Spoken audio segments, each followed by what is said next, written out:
Everyone, good evening. কেমন আছো তোমরা সবাই? আশা করি সবাই খুব ভালো আছো, আমিও বেশ ভালো আছি।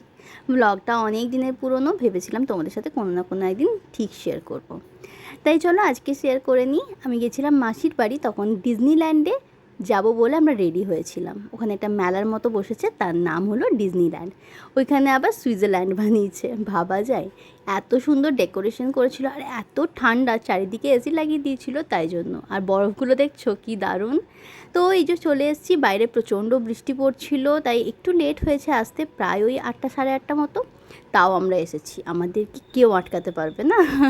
তো চলো এই যে মেলার ভেতর ঢুকে গেছি। এখানে তো হরেক রকমের জিনিস, ব্যাগ, তারপর জামা কাপড়, জুতো, কাপ, ডিশ, মেয়েদের যেসব জিনিসপত্র দরকার পড়ে সেগুলো, এমনকি খাবার দাবারও আছে, আর আছে রাইড। তো সব কিছুই দেখেছি একটু একটু করে। আর দেখো, এগুলো বাচ্চাদের, এগুলো আমাদের নয়, বাট যেগুলো বড়োদের সেগুলো তো আমি চাপতে পারি না, কারণ আমার খুব ভয় করে। সব কিছু তো হলো, তাই ভাবলাম একটু আগে খাবার কিছু খেয়ে নিই, কারণ প্রচণ্ড খিদে পেয়েছিল। প্রায় তখন 8টা সাড়ে 8টা বাজে, তাই না? তারপর এখানে মাছির এটা খেতে খুব ইচ্ছে করছিল বলে একটা নিয়েছিলাম পটেটো টুইস্টার, আর আমরা নিয়েছিলাম দই ফুচকা। আমরা তিনজনেই না দই ফুচকা খেতে খুব ভালোবাসি। তোমরা কার কার ভালোবাসো প্লিজ কমেন্ট করে জানিও। তারপর চলে গেছি কাপ ডিশ, আমাদের জিনিসপত্রের দোকানে, আর গেছিলাম এখানে হজমির দোকানে। এখানে গিয়ে তো একটা পুরো কাহিনী করে নিয়েছি, সেটা না হয় এখানে নাই বা বললাম, অনেক বড় হয়ে যাবে, তাই জন্য।